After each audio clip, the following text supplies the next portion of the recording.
So good morning. We are looking at the first topic or the first subtopic in trigonometry. So we are going to start basically with solving trigonometrical or trigonometric equations. So to solve trigonometric equations, there are first of all things you have to know. Is that okay?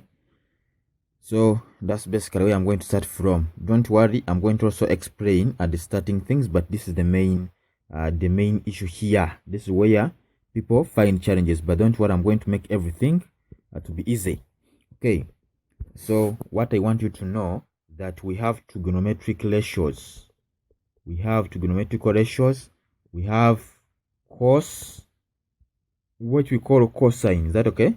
We have the sine, and then lastly we have the tangent. Are you getting that?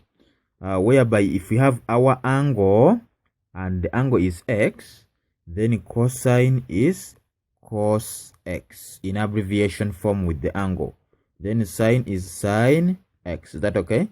Then tangent is tan x, right? Yeah, that's the trigonometric ratio that we have. Then the others which are developed from this, we just get them from these ones. Are you getting that? And then we have to know that for sec, we have sec x, which is the same as 1 over cos x. Are you getting that? You have to know these things, please. Sec x is 1 over cos x. Then cosec x is the same as 1 over sine x. Is that okay? Then we also have cotangent. Cotangent. We have cotangent as 1 over tan x, or sometimes it is written as 1 over it is written as sine cos x over sine x. Is that okay? These are all. And then in names, the sec x is known as the secant. Is that okay? Then cosec is known as cosecant. Then cot is what we call cotangent. So this is like cot x. Is that okay? So you realize that these are some of the expressions that we can use, because we always aim at expressing these other trigonometric ratios in terms of the other main three, of course, sine and tan. Is that okay? Also, what I want you to know that tan x is also expressed in terms of sine and cos to be sine x over cos x, meaning that all the trigonometric ratios which can be derived can be expressed in terms of the main two trigonometric ratios of sine and cos. Is that okay? Yes. Now I want us to look at this diagram here, where we know that we have quadrants. Is that okay? We want to look at where each of those three, because here we look at sine and cos and tan. If I can get sine, cos and tan, then probably I'm able to obtain secant, cotangent and cosecant, because they can be expressed in terms of sine, cos and tan. Is that okay? Okay, and I think you have understood that. So we have this diagram here which you can beautify in terms of quadrants. Are you getting that? So a quadrant is just a part inside here. Is that okay? So there are 4 parts. Are you seeing that? Okay. So to make this more clear, where in the first quadrant, this is our first quadrant, we have all. Is that okay? All students take commerce. Are you getting that?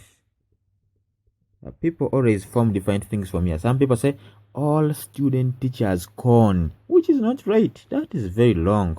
Do you believe that? No, that is wrong, please. Okay, so apart from that, you're going to realize that we have all that, and it is going to work for us. So where you see all, it means we have all of the trigonometric ratios. I mean all of the three. Is that okay? So it means that inside here we can have sine. If the angle is x, it is x. Or sometimes we call it theta. Please don't cram the angle. The angle can change.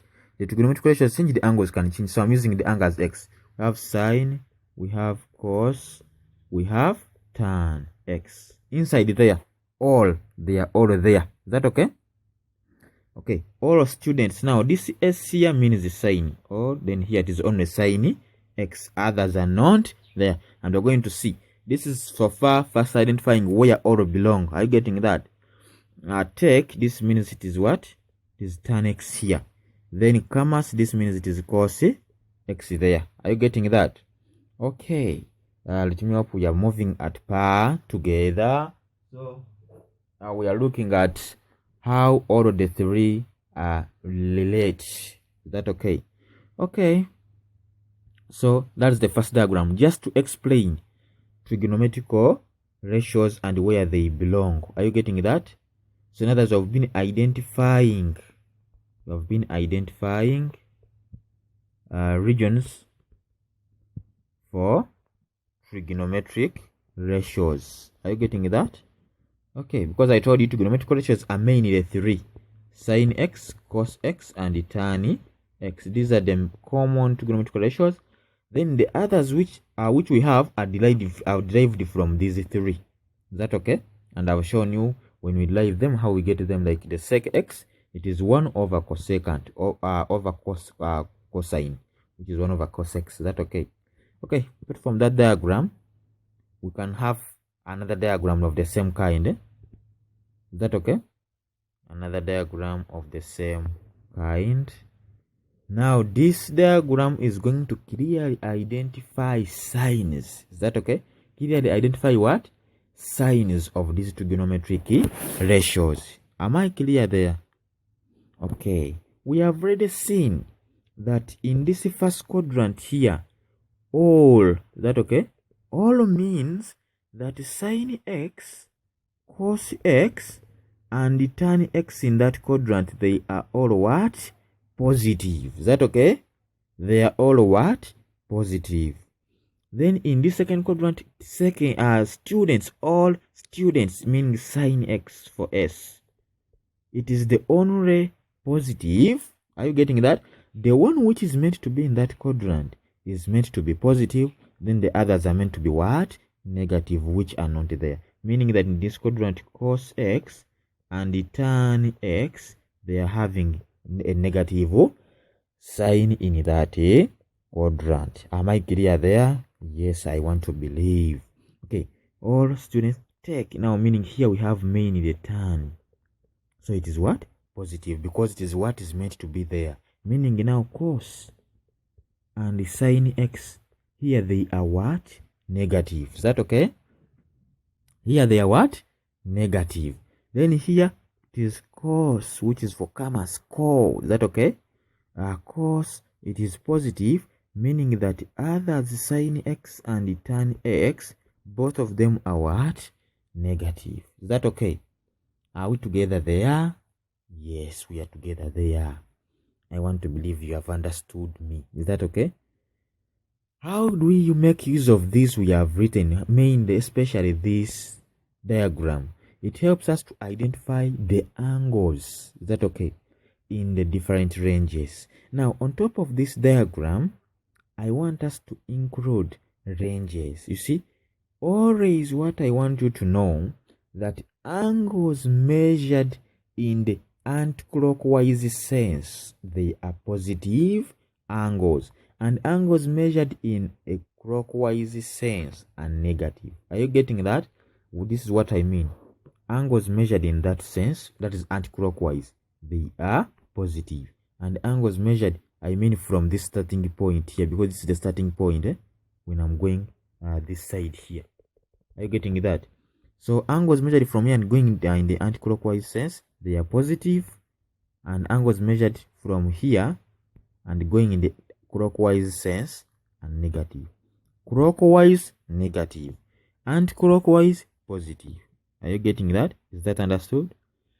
Okay, so I want us now to label angle. So at the starting point here we have 0 degrees.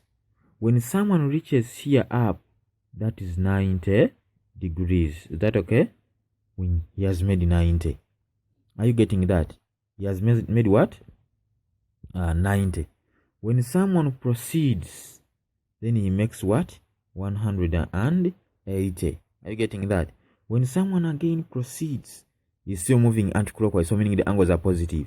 He makes 270 degrees. Then when someone proceeds to complete the cycle, he comes back and he has made 360 degrees. Are you getting that? Meaning that this one sets up for our ranges. So when someone says, identify where the angle lies, let's say maybe 0 between x and 90. Then that 0, we say it is in the first quadrant. Because this is our first quadrant. Is that okay? This is our second quadrant. This is our third quadrant. This is our fourth quadrant. Are you getting that? So it means if someone told me that look at this, you have your x between 0 and 90, definitely this is in the first what? Quadrant. Are you getting that? Because you have seen 0 to 90, that is in the first quadrant. But for example, someone says between 90 x and 2 and 180, I skip 90. This is in the second quadrant. Are you getting that? Then 180 to 270, this is the third quadrant. Is that okay? And then we have 270 to 360. So here 90 is there, here it is not there. 180 is there, 20 there, then 360. Is that okay? So you include those equal to this is the fourth quadrant. Are you getting that? Fourth quadrant. Okay, so I want to look at now types of angles. Types of what? Types of angles. Okay, so if I'm to look at types of angles, let us try to beautify this. We have our types of angles. Hope you are writing this work, please, for you to understand better and to follow, to be better to write. So we have our first type of angles, which we call the acute angles. That's the abbreviation of angles. Then we have obtuse angles. Are you getting that? So you have to know these types of angles, because sometimes you use types of angle that x is an obtuse angle. Is that okay? Obtuse angle. Then we have what we call the reflex. Is that okay? Angles. Those are the three types of angles we have. Where, of course, this one, that one, it is given by angles are between 0 and 90 inclusive. Is that okay?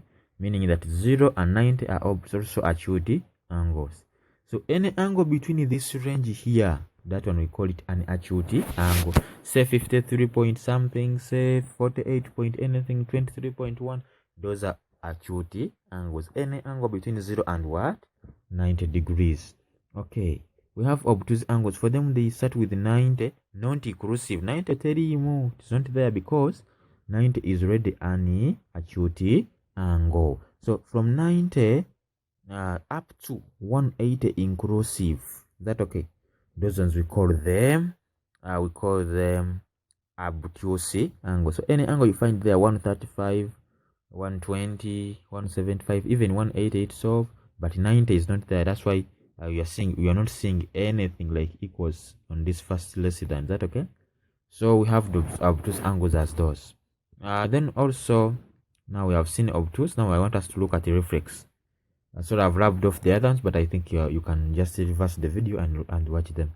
So the reflex angles, they are angles from 180, not inclusive this time, of course, up to the 360. Is that okay? Are you getting me on that? Yes. So those are the reflex angles. So reflex angles are just angles between 180 degrees up to 360 degrees inclusive. So I want us to summarize these types of angles using our diagram, this diagram here.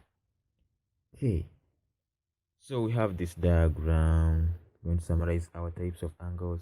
So the heading is types of angles. Okay, we are using this diagram for quadrants and want to see where do they belong. First of all, we have this diagram representing the trigonometric ratios. Then the diagram we saw next was the diagram showing the signs of the trigonometric ratios. Then we are now looking at the diagram summarizing the types of angles. Please make sure you understand all the starting basics. I'm building the topic, and now it's going to be interesting if you understand this first. Is that okay? Okay. Definitely, I think you recall. We have already said, we have already seen that at the start here we have 0 degrees. Is that okay? Then here we have 90 degrees. I mean at the top here. Is that okay? It is what? It is 90. Then here we have 180. Then down here we have 270. Then when we come back we have the 60 degrees, meaning that 0 is starting going anti-clockwise. Then when you come back you have made a full cycle of 360 degrees. Is that okay? Okay, that is right. I want us now to proceed. So in the first quadrant here, that is where we have our acute angles. Are you getting that? Because we are moving basically from 0 to what? 90 degrees, and we said acute angles are the angles from 0, between 0 and 90 degrees, but 90 inclusive, 90 degrees also inclusive. Is that one? Is that okay? So those are our acute angles. They are in that quadrant. Is that okay? Then from 90 degrees up to 180, that's where we have our obtuse angles. Hope you are looking at the other definition we have seen. The angles between 90 and 180, they are obtuse. So meaning that obtuse angles are in the second quadrant. Because I remember we named these quadrants. We named them moving anti-clockwise. So then the angles between these two quadrants, that is from 180 degrees to 360 degrees, they are called reflex angles. Are you getting that? Is that okay? They are called reflex what? Angles. Are you getting that? I want to assume that is very obvious now. Then you want to proceed. Okay. So someone can now make use of what I've so far explained to if it is given sign is equal to anything, you can get tan and cos. Why? Let me first show you here. Look at this diagram now again. We have this diagram for quadrants. So if someone gives me the tan, maybe a sine or a cos, and he wants me to get one of the ratios or two, then I can beautify this one. How? We always know that we can form triangles in each quadrant. Is that okay?